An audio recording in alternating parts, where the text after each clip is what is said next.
Welcome into the Locked On Knicks podcast. I'm Gavin Schall, and today I'm lucky enough to be joined once again by the great Mark Schindler, a writer for Basketball News and the WNBA, and a podcaster at a whole bunch of places. This time to discuss the NBA draft and making a case for why Jalen Duren could be the next great defensive center to come into the NBA, and then a little debate about who would be the Knicks' best option at power forward between Jeremy Sochan and, of course, Tari Eason. So all that and more right now on Locked On Knicks. You are Locked On Knicks, your daily New York Knicks podcast, part of the Locked On Podcast Network, your team every day.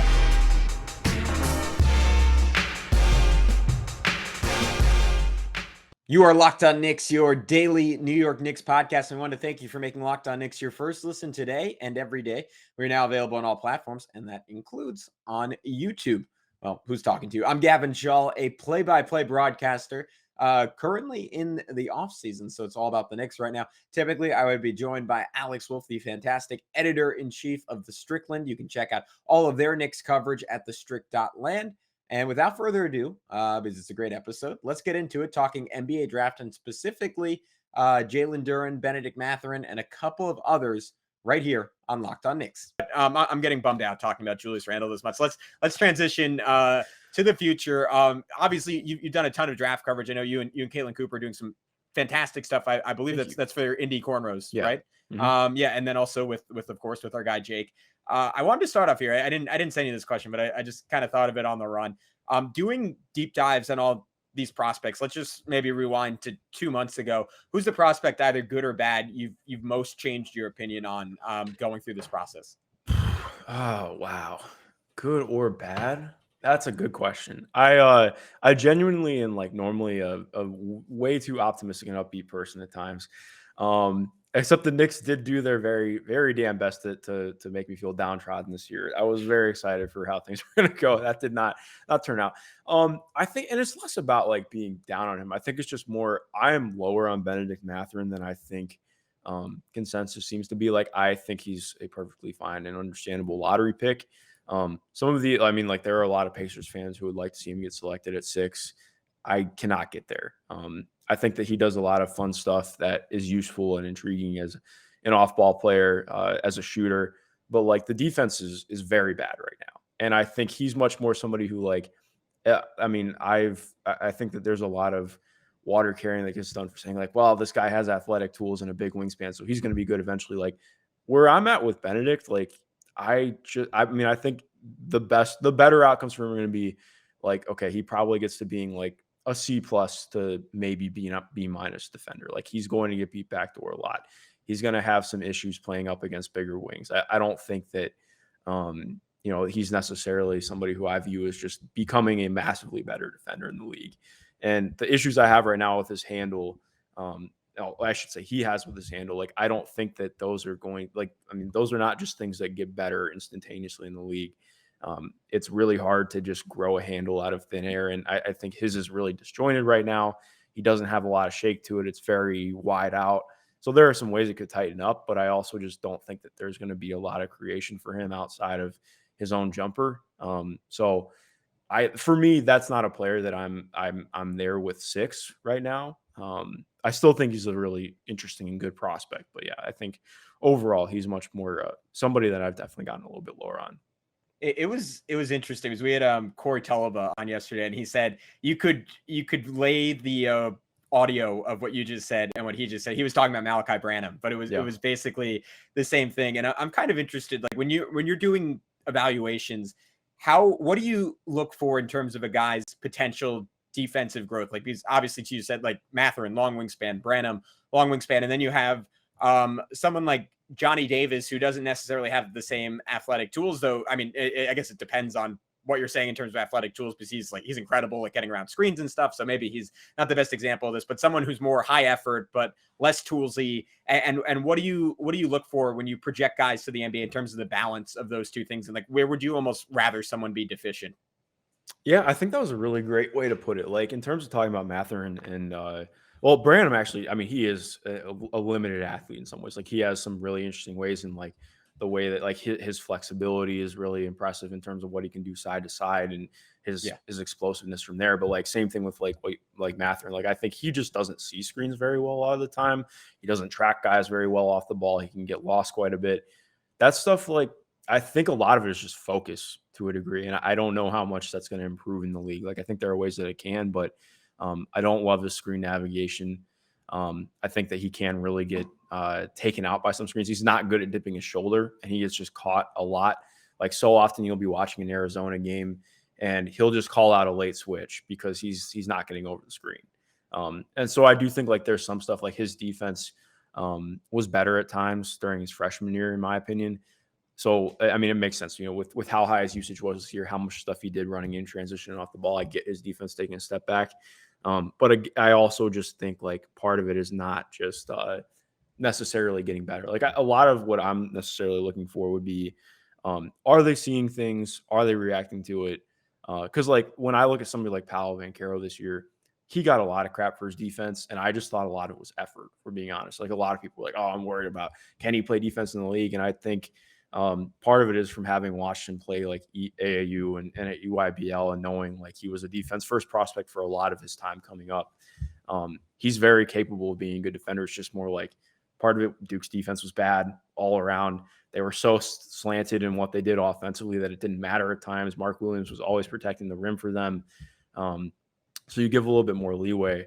But in looking at the roles that these guys are playing, I think especially being more of an off-ball guard or wing, if you're not able to keep up and track your offensive player, it's a lot harder to be like, I genuinely find like becoming a better off-ball defender, not that you can't do it, but if it's stuff where you're already not seeing those reads happen, like it's just a little bit harder to be more enthused about that growing. Like for AJ Griffin, it would be different for me because he just has like a deficit of games played. So I think there's more confidence. Like, okay, if this guy just gets a ton of reps, that feel could really improve for him.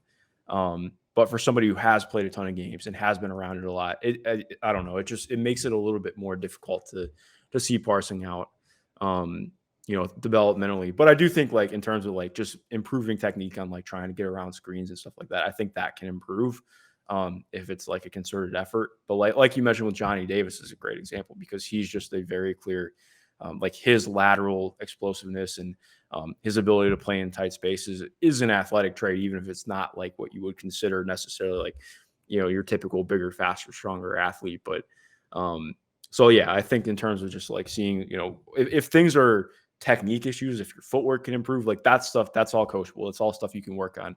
If it's something that you're not seeing or processing quickly enough, like that's a lot harder stuff to develop and see playing out. Yeah, I'm with you. I feel like it's IQ versus effort, and sometimes people just group those things together when they're like, it's very important to differentiate why is this guy struggling. Like someone like Ben Simmons, who was a disaster in college at LSU, like someone could have misread that as like, he's just not a smart defender, and then it's like, no, like he didn't care that much seemingly.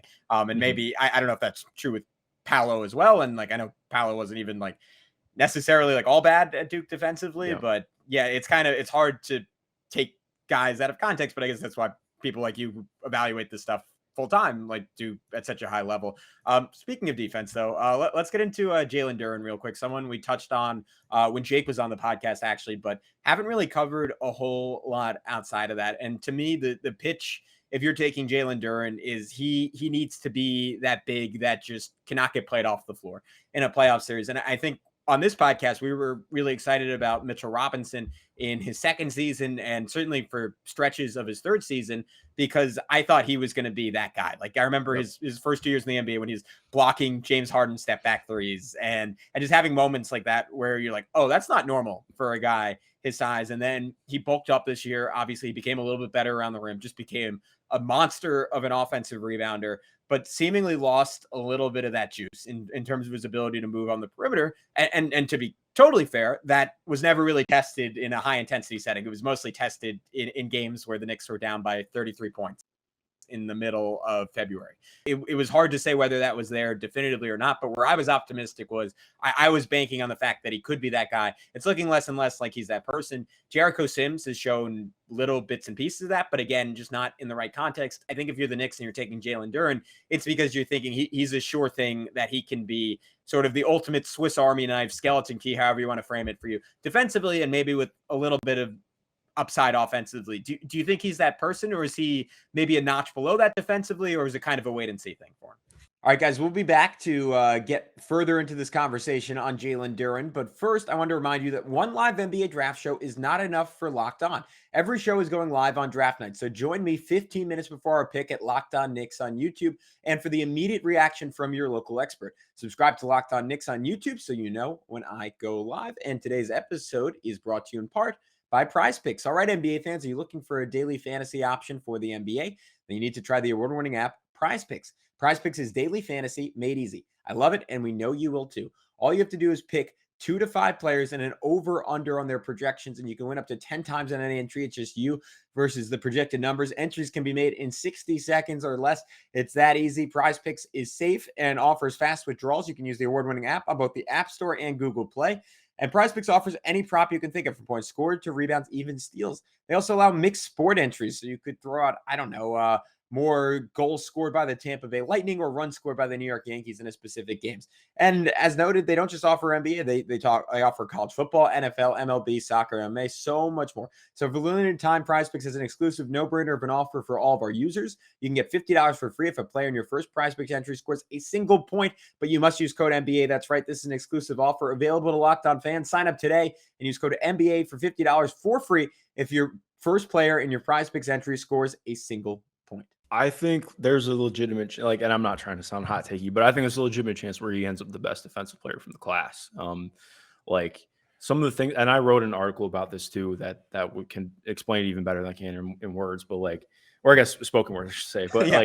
It's, what he can do in terms of ground coverage is what I view as being the most important thing in the NBA right now in how you play defense. I think there's been this giant push of you don't want to draft a big, you don't want to do this, you don't want to do that, you don't want to pay a big. I think to me, it's less about this idea you can just pay JaVale McGee the half, the biannual exception, you'll be fine. And he can be your backup, but to be a starting caliber center in the league, and somebody who can actually play crunch time minutes, that's been an issue for Miles. Part of that is having Domas on the same team, but even then, there are situations where it's not easy for him to be on the court, or maybe it's better for somebody else to be on the court.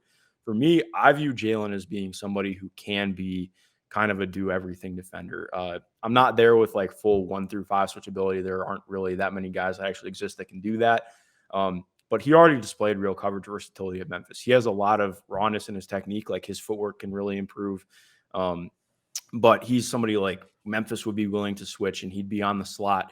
The ball will get pitched to the weak side corner. He's in the strong side corner, and he's on the weak side slot, and he's rotating over and making that block. He had this block against Virginia Tech, where he came from opposite dunker spot to block a floater, and it wasn't a goaltend. He is probably Chet is obviously an incredibly good rim protector, but in terms of the sheer vertical pop and ability to blow things up the rim, I think he's second to none in the class. And he's comfortable playing up closer to the level right now. He's actually really good using his hand activity and pick and roll, something that normally takes a long time for guys to develop as bigs in the NBA. I think there's still a lot of work to be done in terms of, finding his feel as a primary rim protector. He's a lot better help side right now, but that's stuff that, it comes in over time in the NBA. It took Miles Turner 3 or 4 years to become a really good primary rim protector and figure out some of this stuff as a deep drop defender. But already Jalen comes in, obviously not having the full on consistency yet, but I do think he showed out incredibly well. It wasn't just flashes defensively. This was very much somebody who was a dominant defender at the college level already. What do you see as his ceiling on the offensive side of the ball? Because I think Knicks fans hearing this conversation and wanting to sign up for this have just kind of gotten a little burnt out on Mitchell Robinson, where every year we've literally, I think we've done this podcast for 3 or 4 years, and every single offseason we have the same conversation. Like, if he could just add like a drop step, if he could have like over shoulder righty hook, over shoulder lefty hook, if he could take one dribble from the elbow and explode into the paint and leverage his athletic ability, that would just transform who he is as a player. And it never really happened for him. And you see that a lot with these bigs that are sort of pure dive guys, where because that's the role they're asked to play early in the NBA, and on an NBA court, they never get a chance to do anything else. They never really expand their game beyond that. Do you see him as someone with a very cap ceiling as an offensive player? Do you see room for a little growth there? Do you see room for a lot of growth? Like, who is he ultimately as an offensive player?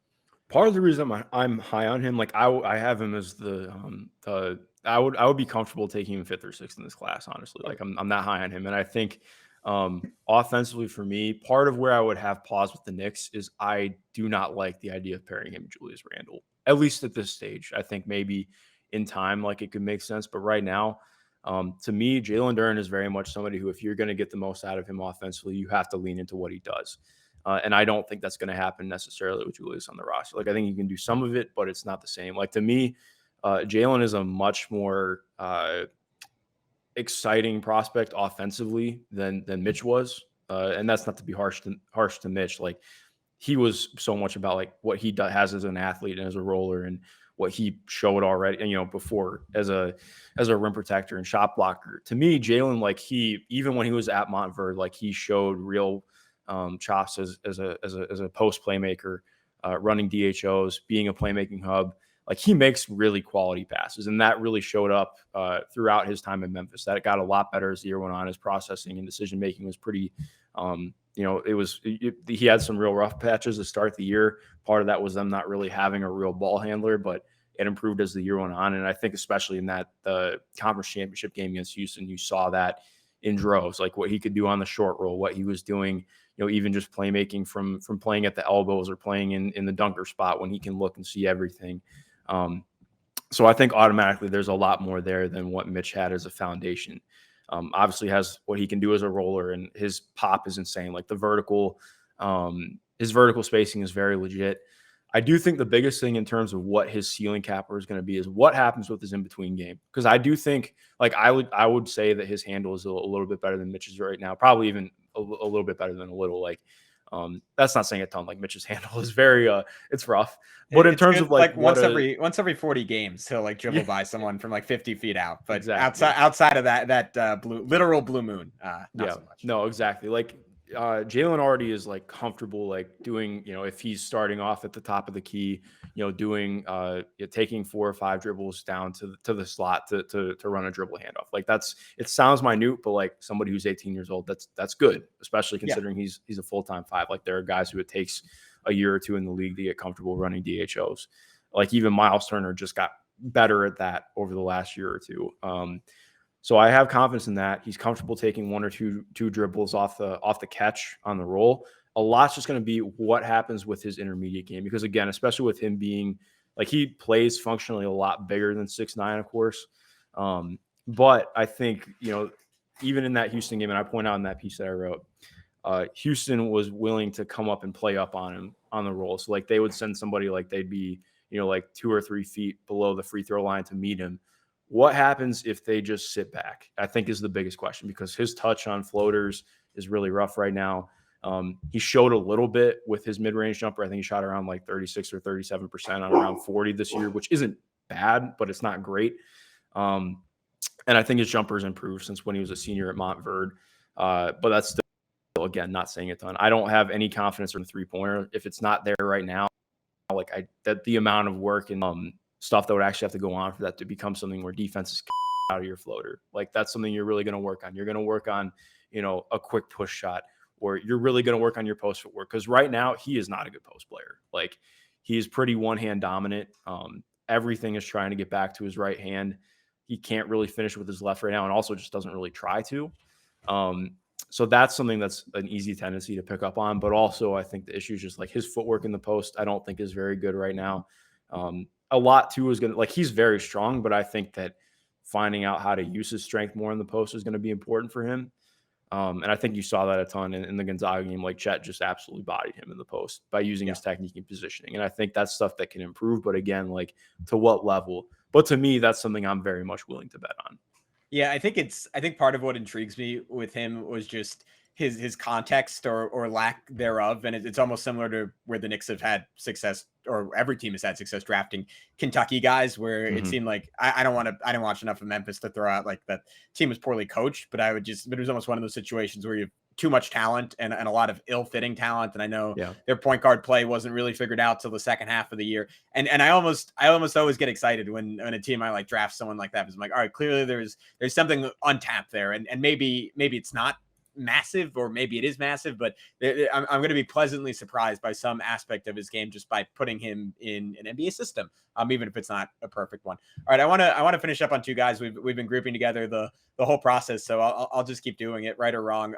Jeremy Sochan and Tari Eason, who both of whom I think have intrigued Knicks fans quite a bit, both of whom I think are contingent on the Knicks wanting to move off Julius Randle. If not, it just doesn't really make any sense to draft either of them. But I wonder which of those two you're higher on for the Knicks, and what you think of the balance between where Sochan just seems to have this solidity in terms of what he's going to be defensively, and you just know you're getting a really good guy on that end. And it's sort of like that old adage, like that we keep bringing up, like, oh, who's going to stick on the floor in the playoffs? Who could you plug into the finals and play? He feels like that kind of dude on defense. And on offense, obviously, I think so much of his game is just going to be contingent on who he is as a shooter.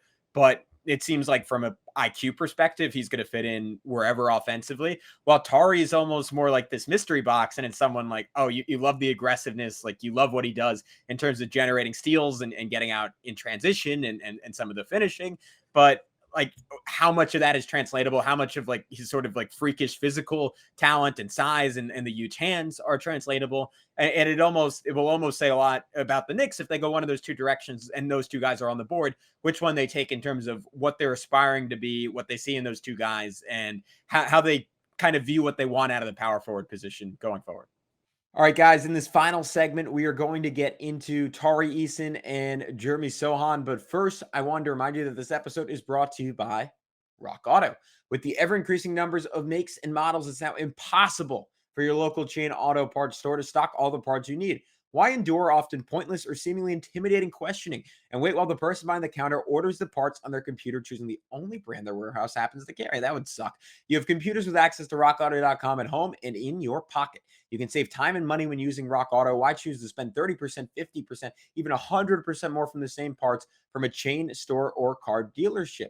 Rock Auto prices are reliably low for every customer, and most importantly, they have everything you could possibly need, from brake parts to tail lamps to motor oil and even new carpet. So go explore their easy-to-use website today to find a solution to your auto part needs. All you have to do is go to rockauto.com right now and see all the parts available for your car or truck, right locked on in their How Did You Hear About Us box, so they know we sent you. Amazing selection, reliably low prices, all the parts your car will ever need. rockauto.com. Yeah, I think what's tough, like I tend to lean a little bit more into Tari just because I have a lot more belief in the offense coming along. Like you mentioned with Sochan, like he does a lot of things that are just like what you love to see from a basketball player. Like he makes good decisions. He does the right thing with the ball in his hands. The defense is incredible, as you mentioned. But I also think what's difficult is as good as he is as a defender, he's not someone I would consider an elite athlete, which I do think is something that's going to show up more in the NBA. Again, I think he's going to be a very good defender, even from day one, probably. Like obviously there's going to be like a learning curve for sure. But I think, in terms of what he brings offensively, like you mentioned, so much is determinant on the jump shot. And there's just no data from his entire youth career and playing at Baylor to back up him becoming a better jump shooter. Like his jump shot is like very upper body heavy. So his mid range is like actually kind of okay. But I also think like that's just not something you're going to get a lot of in the NBA, or you have to be so good at it that it's demanding of doing it like 45% or better.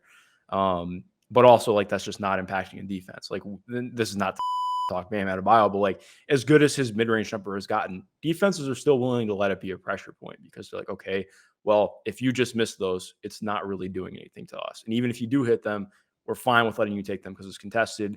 It's not going to count for as much as it would be if you were getting to the rim. We're cool with it. And it's a lot harder to get what you get out of Jeremy's playmaking if he isn't becoming that shooter on volume who can draw closeouts. And part of what's difficult too, like I mentioned with the athleticism, like he's just a pretty slow guy right now for his size. Like, and that's not meant to be unfair, but like just even attacking off the close, like he can have like a good step or two on somebody. And it's not even that his handle's bad, but he just doesn't really generate a lot of speed going downhill. Guys can pretty easily catch up from behind and reconnect in front of him. And I do think that's going to be a problem in the NBA. Like, I think he's somebody who could take advantage of a post mismatch, like just be aggressive and generate a foul if like a wing gets matched up on him on a switch or something. But also, I just don't think that they're going to close out on him. So it's like, I mean, the spacing could be really mucky, and especially like if he's playing alongside Julius Randle. That makes it even more interesting, especially if, like with where this team is at with Julius right now. I don't know how all that's going to go. But as we saw last year, like you need guys who can space the floor and make decisions around Julius. And I think Jeremy can do one of those things, the other, not as much. So that makes it a lot more difficult. Got it. And then where are you higher on Tari? Yeah, so I just believe a lot more in Tari's offense translating. So he's obviously very erratic. Like, don't get me wrong, his offense is incredibly erratic. I think that's the best way to describe his game. I would push back on too, and this is not anything you said, but I think there's been this thing going around saying like that teams are worried that Tari is low feel. I don't have any intel on that, but in watching him play, I don't really have anything to go off of with that. I don't really believe that. I think like he can make some questionable decisions, but he also has really good displays of feel too, both as a playmaker on offense and defense. So I haven't really gotten that one. As for like just his actual offense, I think the shot, even if it's a little bit wonky, like he tries to load it up on his shoulder, which is not something very replicable, like outside of just straight catch and shoot. Like I think that's something that'll have to be tweaked with. But his general show on touch, I think, has been a lot better than Jeremy's, both on floaters and just on the jumper in general. One of the things, and this is just my personal philosophy, I don't know, this is how I tend to view it, but I think I really buy into players who have just this wide range of like, what are you doing? Sometimes it can be frustrating to watch, but I think the having like an element of randomness to his game and that willingness to kind of try everything, even if of course it was like way too much most of the time at LSU, a lot of that is his coach and what that system was or wasn't.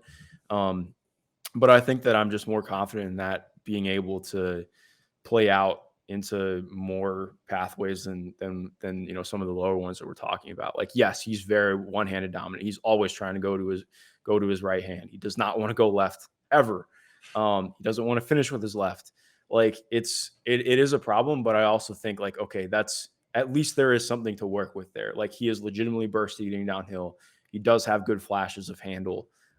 Like again, it's once he has to go to his left hand, different story. But I do think like that's more something that you at least have a foundation. Like, okay, you're going to take shots and attack closeouts. You're not doing anything extra outside of that. I think being in a more reined in segmented role could be really good for him. Just to tighten down what he's being asked to do. But I also think like part of it is you do want to explore some of that randomness with him and see what you can get out of it. Cause I just think I generally, in guys like that, I have a lot more belief in them just having some kind of growth that you're maybe not expecting. And I mean, especially just defensively, I think that he has a higher defensive ceiling for me. That doesn't mean he's a better, Jeremy's a better defender right now. He's better technique. But I think Tari, in terms of what he can do in covering ground, and using his recovery skills is extremely important because even if Jeremy plays perfect defense, if he gets beat, his recovery skills aren't at the same place where like, okay, if somebody gets a step on you, Tari can just, even if he makes a mistake or a misstep at the point of attack, he can get back in front or he can strip you from behind. Like that's not Jeremy's game. And that's not to say that one is better or worse, but I do think like, again, a lot of Tari's mistakes defensively are more coachable things, trying to rein him in, but also being willing to let him, I think his best role is going to be as a roamer and being somebody who's very aggressive on defense, but also finding some more stability in that too will be important. Yeah, I'm hearing, I think to boil down everything you're saying, it's almost like Tari on both ends of the floor, just as a higher capacity, right? Like if things go right, like it's just going to top out on a higher level than it will with Jeremy. All right. Well, I'm Team Tari because we've had a lot of smart people on and they've all really talked him up. It would be interesting because I know not a lot of people have him going as high as 11, but assuming the Knicks want to move off Randle, I think a fascinating fit. Mark, appreciate you giving so much of your time. Before I let you go, because it's a lot of places, man. You're a workhorse. Can you tell everyone one final time where they could find all the great stuff you do, both writing and talking? Well, I appreciate you having me on, man. We'll definitely have to do this again sometime. This was fun, and when the mythical Miles Turner trade does happen, you'll be you know we'll have Tony on, we'll have Caitlin if we can get her. Just the entire roundtable of Pacers. Yeah, people. Yeah, Schwinn. We'll throw Schwinn in. Yeah, it'll be like 8 people because it'll be the equivalent of winning an NBA title, basically. That's pretty much. Yeah. Well, you can find me on Twitter at MG_Schindler. That's where I'm most active for all my works at. I do a lot of work covering the WNBA over at WNBA.com. The season has been awesome. I recommend checking in. I have a Patreon because I'm still not a full-time employee right now. I just kind of work everywhere to make it work. If you want more draft coverage, my podcast, Tag the Roll with Jake Rosen, is great. We're doing a live stream the night of the draft. If you're tired of hearing Jay Billis talk, you can come listen to us instead. So appreciate you having me on, man. Yeah, of course, man. I'm gonna have between that and the No Ceiling Show, I'm gonna have to switch back and forth. But yeah, thanks again, dude, and we'll be sure to have you back soon. But thank you for everyone listening. Remember to like, subscribe, comment, review, all that good stuff. It's all extremely beneficial. But until next time, I'm Gavin Schall. We'll talk to you soon on Locked On Knicks.